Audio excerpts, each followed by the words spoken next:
Assalamualaikum warahmatullahi wabarakatuh.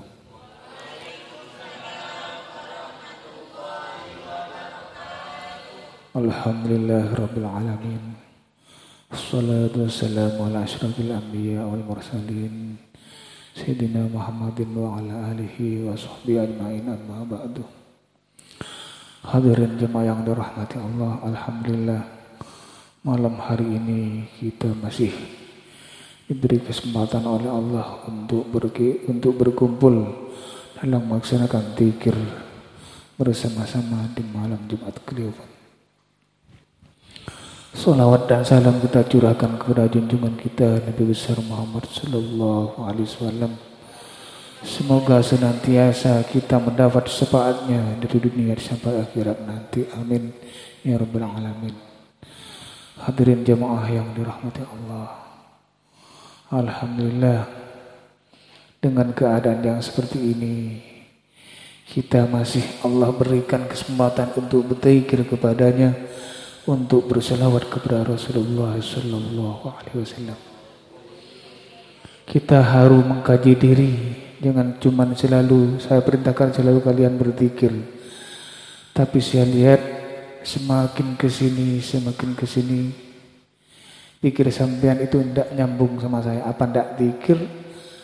Apa saya tidak ngerti. Cuman semakin ada perpisahan dengan saya sendiri. Tolong kita belajar mengkaji dan mengaji diri kita masing-masing. Tidak semuanya, cuman hampir. Sampean walaupun bersama saya, kalau hatinya tidak hidup, rohnya tidak hidup, hatinya tidak berpikir kepada Allah, sulit untuk nyambung dengan saya. Karena saya mengajarkan sampean dekat kepada saya dan kepada Rasulullah dengan zikir soalnya. Kalau sampean mengandalkan dekatnya dengan saya hanya dengan jasmani, sulit untuk menyambung dengan rohani saya. Tapi jasmaninya tetap bertemu, tapi rohaninya tidak kumpul. Ini yang saya rasakan. Makanya saya mohon kepada semuanya, untuk menjadi orang baik adalah kita harus menjadikan diri kita lebih baik dulu. Jangan melihat kesalahan orang lain merasa diri kita yang paling baik. Sama dengan kita menyuruh orang lain zikir tapi kita tidak zikir. Itu kurang bagus. Makanya saya selalu menekankan zikir dan berzikir. Karena zikir itu adalah segalanya. Tapi di atas zikir mesti ada. Jangankan mencapai di atas zikir kalau zikirnya putus-putus. Kadang tasbihnya ditinggal, orangnya jalan, tasbihnya tetap. Itu bukan zikir namanya. Tidak mungkin tasbih itu gerak sendiri kalau tidak ada yang menggerakkan. Makanya kebiasaan membawa tasbih itu adalah suatu komunikasi dengan Allah. Jangan cuma biasa dibawa, tapi biasa digerakkan sesuai dengan hati nurani. Itu yang disebut zikrul khauf. Tidak ada yang tahu, hanya kalian yang tahu dengan Allah itu sendiri. Makanya kami selalu mohon kepada kalian semua untuk menghidupkan hatinya sampean sendiri. Karena itu zikir roh. Nanti sampean akan menyesal kalau jiwanya tidak berzikir, rohnya tidak berzikir. Di saat pisah antara roh dan jasad, kita akan mengalami sebuah kesakitan yang luar biasa. Tanpa kita nyambung kepada Allah, tanpa kita nyambung kepada Rasulullah, tanpa kita nyambung kepada mursyid, kita itu akan mengalami sebuah kesakitan dalam perpisahan roh dan jasad. Itu pasti. Kecuali sampean tertolong dan ada yang menolong, insya Allah itu yang akan selamat. Sampean minta tolong sama saya, sementara saya selalu mengajarkan sampean zikir ditinggalkan. Mungkinkah akan saya menolong? Sementara kita punya Rasul, mungkinkah Rasulullah akan menolong kalau perintahnya tidak diikutin dan dikerjakan? Tidak mungkin. Syafaat itu tidak langsung melayang seperti angin. Kalau syafaat Rasulullah itu tidak pilih orang, yang jelas semua umat Rasulullah akan mendapatkan syafaatnya Rasulullah. Tapi tidak semuanya. Dan tidak mungkin syafaat Rasulullah itu menyelamatkan semua umatnya. Tidak mungkin. Saya bilang tidak mungkin. Kenapa? Kalau memang mungkin syafaat Rasulullah itu bisa menyelamatkan umat Rasulullah sendiri, tidak akan ada orang yang beragama Nasrani. Tidak akan ada orang yang beragama Hindu. Kalau memang itu adalah agama yang menyelamatkan semua umat. Tapi mereka kan tidak, menganggap tidak. Makanya syafaat itu pilih orang. Pilih orang yang yakin kepada Rasulullah dan kepada Allah dan mengikuti ajaran-ajaran Rasulullah yang diperintahkan oleh Allah Subhanahu wa taala. Kalau kita sudah menjadi orang Islam, maka kita wajib mengerjakan apa yang dikerjakan oleh Rasulullah. Makanya saya selalu bicara iman tiap hari. Saya tanya, iman itu apa? Saya tanya, keyakinan itu apa? Memang saya nanya, karena selalu tiap hari orang Islam dari tahap paling bawah sampai tahap kiai yang dibicarakan iman terus. Iman itu apa? Kalau ditanyakan sulit dijawab, walaupun di Al-Quran itu ada. Tapi untuk mencapai titik keimanan, kalau dalam Al-Quran itu apa? Apa dalam Al-Quran itu ada? Bukan.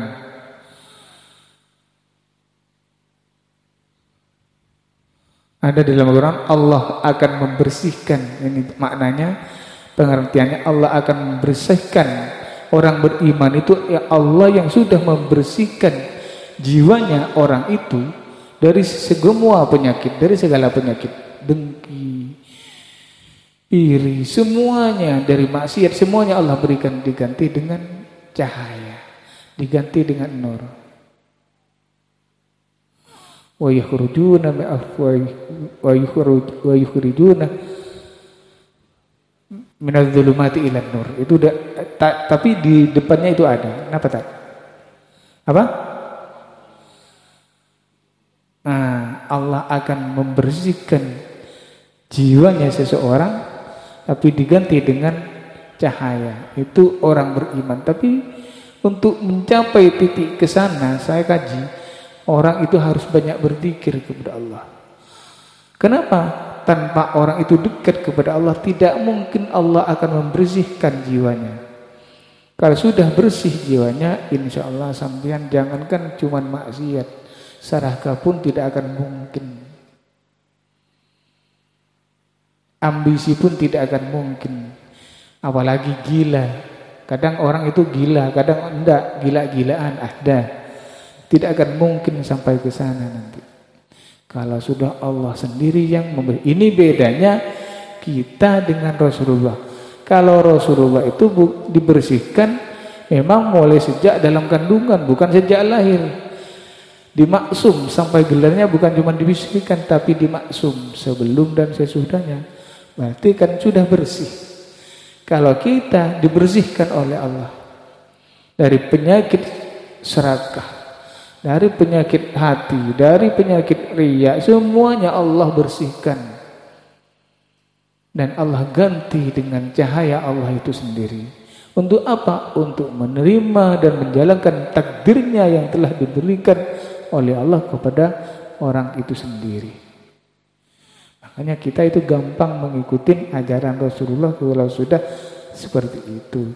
Semoga semua jemaah ini, jemaah saya, menjadi jemaah yang Allah bersihkan hatinya dari penyakit-penyakit yang kita tidak inginkan. Tanpa kita itu mendekat kepada Allah, banyak berzikir, saya kira sulit untuk dibersihkan oleh Allah. Menurut saya sulit sekali, karena harus orang dekat. Orang yang dibersihkan jiwanya, hatinya oleh Allah adalah orang yang dikehendaki oleh Allah dan disayang oleh Rasulullah.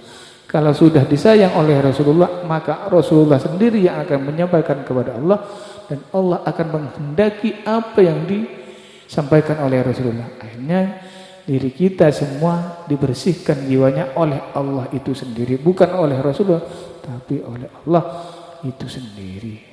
Diganti dengan apa setelah bersih? Diganti dengan cahaya, yaitu dengan nurullah. Kalau sudah seperti itu, pasti akan menjadi nurun ala nuri yahdillahu linurihi may yasha. Karena Allah sendiri yang membersihkan.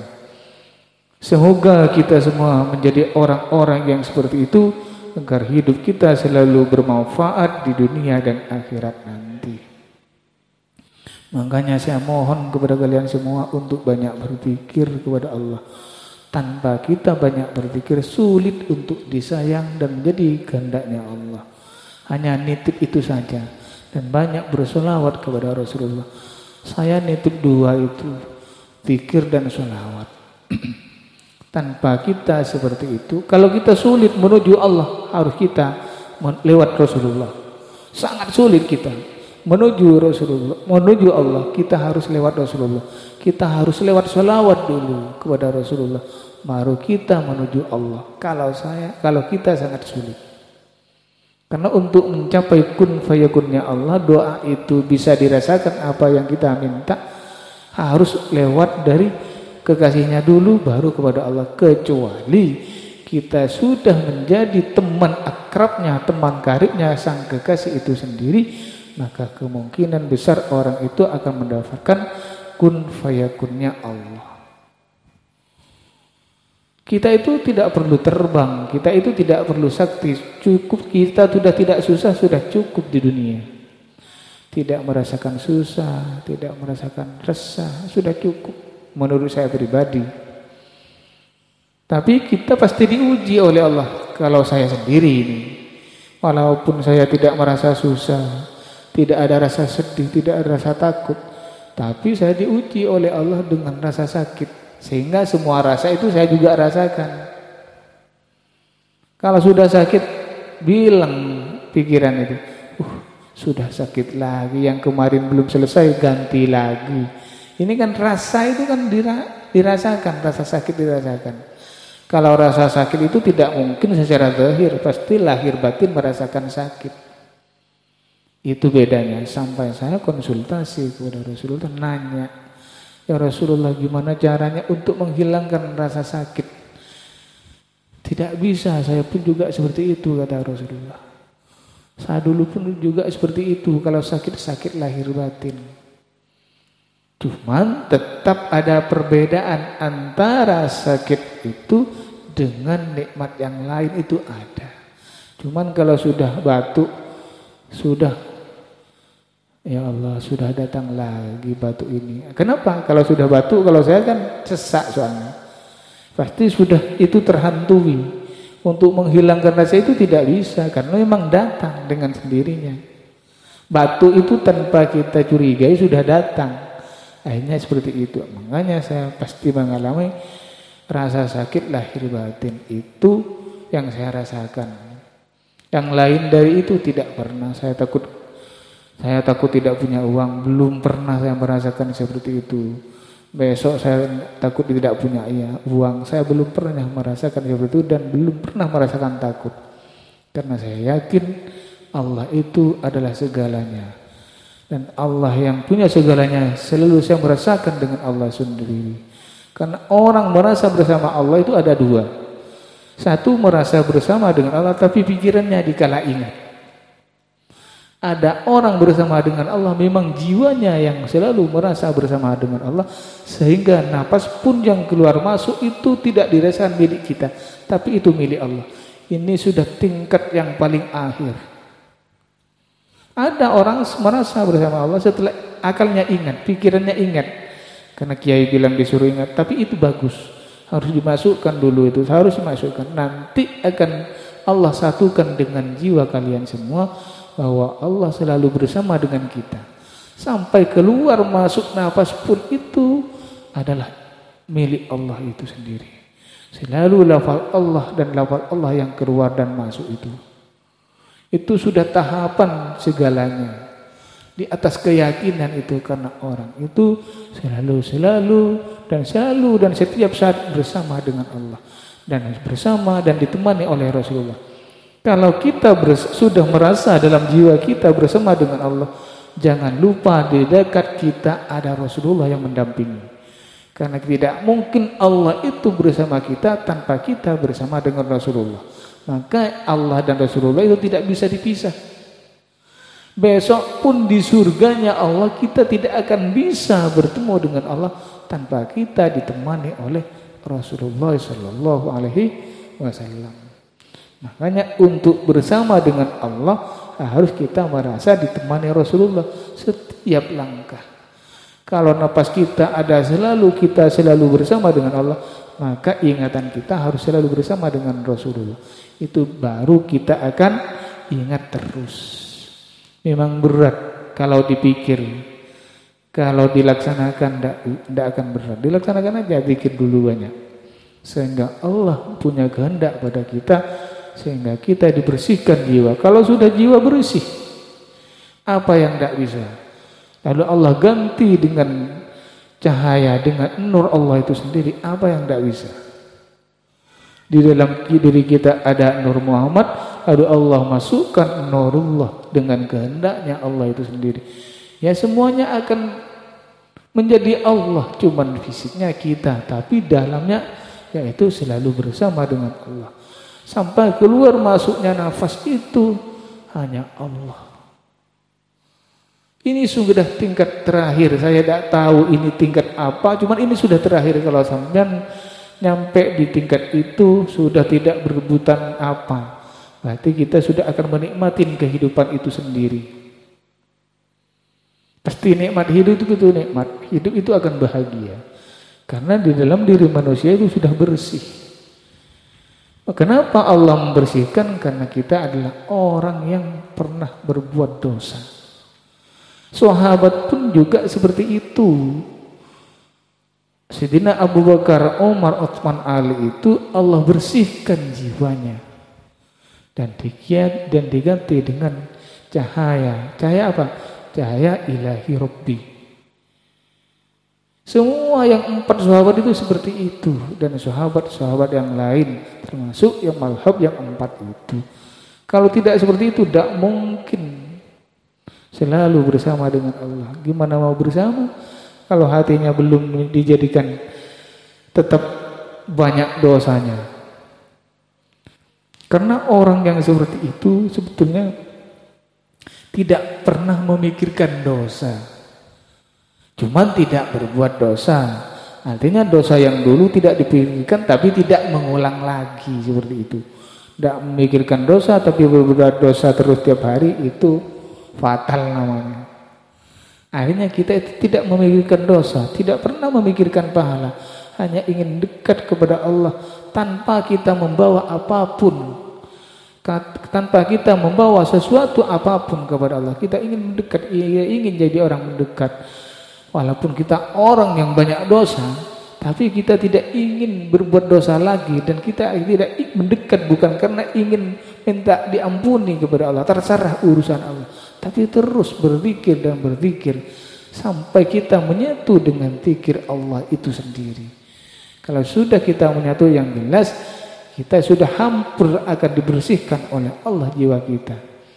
Ini harapan-harapan kita, ini harapan semua para wali, termasuk Syekh Abdul Qadir Jani, Syekh Hana Khalil pun juga seperti itu. Makanya banyak santrinya yang wali karena semuanya ditekan untuk berzikir. Kalau Syekh Hana Khalil itu tekanannya surat Ikhlas. Selain zikir, surat Ikhlas. Memang ditekan santri-santrinya untuk berzikir, berselawat, dan banyak baca surat Ikhlas. Kalau santri saya kan paling gampang, jemaah saya paling gampang, cuman ditekan zikir dan berselawat, itu aja sudah lumrah. Cuman sembilan selalu tidak melaksanakan, jarang melaksanakan. Cuman ditinggal sakit sama saya 1,5 tahun, jaraknya sudah 100 mil. Saya merasa jauh dengan sembilan semua. Makanya saya kalau di Madura selalu minta agar kumpul malam Jumat dan malam Selasa. Cuman setiap nyampe di malam Jumat dan malam Selasa saya yang sakit. Itu aneh juga, kok bisa seperti ini, saya tidak ngerti. Setiap masuk malam Selasa dan setiap masuk malam Jumat saya yang sakit, saya yang kalah. Saya ini tidak ngerti sebetulnya ada apa. Kok saya berpikir sudah berapa minggu ini, setiap saya masuk malam Selasa atau Jumat, saya tuh selalu sakit. Kemarin malam Selasa saya muntah di dalam. Saya tidak ngerti, cuman karena saya kan malu, ya ditutup pakai gancu kecil. Padahal saya muntah di dalam, gimana mau keluar? Padahal saya ingin ingin buka pengajian gitu. Cuman selalu ada halangan, saya tidak ngerti. Apa saya yang banyak salahnya atau jemaah saya yang banyak ada salahnya, saya tidak ngerti. Saya ingin nyambung, kalau sudah di Madura nyambung, di Malang pun nyambung soalnya nanti. Tapi di Madura dengan saya banyak yang jauh. Banyak yang jauh. Berkumpul tapi tidak bersama. Satu kelompok tapi tidak pernah bersatu. Ini yang saya takutkan. Takut seperti itu, padahal selalu bersama dengan saya. Tapi kok tidak kumpul jiwanya dengan saya. Mungkin apa kalian kurang pikir, saya tidak ngerti. Tolong mengkaji diri kita sendiri, jangan selalu mengkaji orang lain. Mungkin harus kita berawal dari nol lagi. Kita selalu mengkoreksi diri, jangan selalu mengkoreksi orang lain. Kalau dinasihati temannya, ya kita harus mau. Bukan teman yang menasihati dianggap, oh kamu apa lebih baik dengan saya. Kadang orang kan seperti itu. Tidak seperti itu. Kita harus menyadari tentang diri kita. Makanya saya tidak tahu ingin menasihati yang seperti apa yang pantas sama kalian. Cuman ditinggal, bukan ditinggal mati, ditinggal sakit. Kadang saya masih sembuh dan saya belum pernah meninggalkan pengajian malam Jumat Legi atau malam Jumat Kliwon. Sesakit apapun saya masih diberi kesempatan oleh Allah untuk memimpin. Mulai awal sakit saya sampai sekarang tetap saya memimpin soalnya. Tapi kenapa saya merasakan jauh dengan kalian? Apa yang menjadi penyebab? Kalau sampean jauh dengan mursyidnya yang masih hidup, apalagi dengan Rasulullah, apa sampean mampu membayangkan seperti apa Rasulullah? Yang jelas sulit.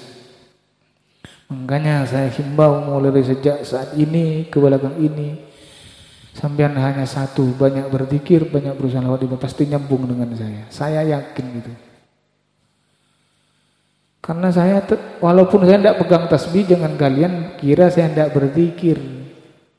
Walaupun tasbih saya akan diletakkan, saya di atas zikir sebetulnya. Maaf, bukan saya sombong. Saya pegang tasbih ini ngajarin sampeyan, biar biasa. Saya tidak berzikir, saya selalu merasa bersama dengan Allah. Di dalam jiwaku itu ada Allah. Di dalam nafasku itu nafas Allah. Saya tidak punya kehendak kecuali kita diberi kehendak. Itu aja kalau saya. Makanya saya tidak susah karena saya tidak ngatur. Saya punya pikiran, kalau saya memikirkan saya punya kemampuan, itu kemampuan terbatas. Tapi kalau saya serahkan kepada Allah, apapun yang saya punya adalah itu milik Allah, bukan milik saya. Saya cuma dititipin sekedarnya oleh Allah. Maka itu tidak akan ada batasnya. Kalau sampean pinter, jangan sampean merasa pinter. Kalau sampean kaya, jangan sampean merasa kaya. Tapi merasalah maka kekayaan itu milik Allah, bukan milik kalian. Maka Allah akan berikan kekayaan itu kepada kalian karena kalian cuma ingin menjalankan dan menikmatin. Tapi kalian merasa yang punya kekayaan, padahal sampean cuma dititipin, maka kekayaan itu akan mentok nanti, akan berangsur menghindar. Karena kekayaan itu milik Allah dan kita tidak akan mampu memikirkan kekayaan itu sendiri walaupun satu kekayaan. Karena kekayaan Allah itu tidak bisa diukur dengan apapun. Tidak bisa diukur dengan luasnya dunia. Makanya saya sarankan kepada semua jemaah, Jangan merasa milik kita pribadi. Jangan merasa milik kita sendiri. Maka kita akan mendapatkan sebuah kebahagiaan, dan kebahagiaan itu tidak bisa diukur dengan kebahagiaan yang lain. Yang saya rasakan kan seperti itu. Saya akan jalan. Makanya saya sampai tidak bisa berpikir, tidak bisa menghafal. Karena saya memang lepas, saya selalu pasrahkan kepada Allah. Saya selalu pasrahkan kepada Allah. Yang seperti apapun saya punya itu adalah milik Allah, bukan milik saya. Saya cuma sekedar menjalankan aja. Yang namanya semuanya sudah milik Allah, kita cuma dititipin, ya kita harus menerima. Jangan diukur dengan pikiran kita. Kalau kita mengukur dengan akal dan pikiran kita, kita akan selalu berkurang. Nah, kurangnya itu yang akan melupakan syukurnya kita kepada Allah.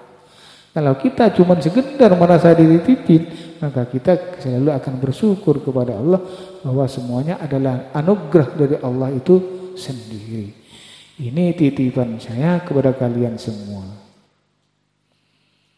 Terutama di saat perilaku diri kita sendiri, jangan selalu merasa kita orang baik, maka kita harus belajar memperbaiki diri kita sendiri. Rohani kita perbaikin dulu, baru kita menyalahkan orang lain. Ini terutama. Jangan kita menjadi orang baik, lalu orang itu kok tidak menurutin saya, sudah ide saya paling top, salah. Harus kita belajar komunikasi, selalu belajar menasihati diri kita sendiri, kaji diri kita sendiri, gimana diri kita sendiri, apa sudah pantas jadi orang baik, atau masih kita harus menjadi orang baik. Kadang orang kan merasa pantas jadi orang baik tanpa merasa kita harus menjadi orang baik. Memang sulit, dalam menyerengi kehidupan itu sangat sulit. Makanya agar menjadi doa yang terkabul itu, kita harus jangan membatasi semua yang punya diri kita. Kita menjadi orang baik, kita menjadi orang mampu. Setelah Allah berikan, pasti di suatu ketika tidak akan pernah mendapatkan kemampuan. Semuanya yang kita dapat adalah keterbatasan soalnya. Makanya saya minta tolong kepada rekan-rekan jemaah, harus belajar berpikir yang baik. Harus belajar berpikir yang positif.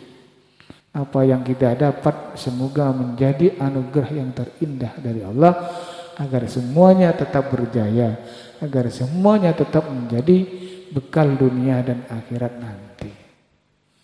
Makanya keyakinan itu perlu. Untuk memperbaiki keyakinan, kita harus sering berkumpul dengan orang-orang yang dekat kepada Allah. Tidak kumpul ya tidak bisa. Itu saran Rasulullah dan para ulama yang lain memang seperti itu. Mendekat kepada seseorang yang dekat kepada Allah, maka kalian akan menjadi orang yang dekat kepada Allah. Asalkan kalian mengikuti apa saran-saran beliau. Banyak kiai yang seperti itu. Saya tidak ingin kalian soalnya miskin. Makanya sebelum menjadi orang kaya, apalagi sudah kaya, jangan merasa kita punya kemampuan, tapi kemampuan itu adalah milik Allah. Harta yang kita dapat, harta yang dititipkan aja oleh Allah. Kalau kita bisa seperti itu, saya yakin semuanya akan ditambah oleh Allah. Itu saya yakin.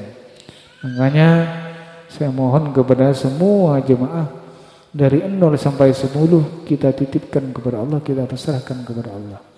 Agar semuanya Allah yang memberikan, agar semua Allah yang memperhatikan, kita bisa bersyukur aja dan berhati-hati dalam melaksanakan sebuah amanah ini.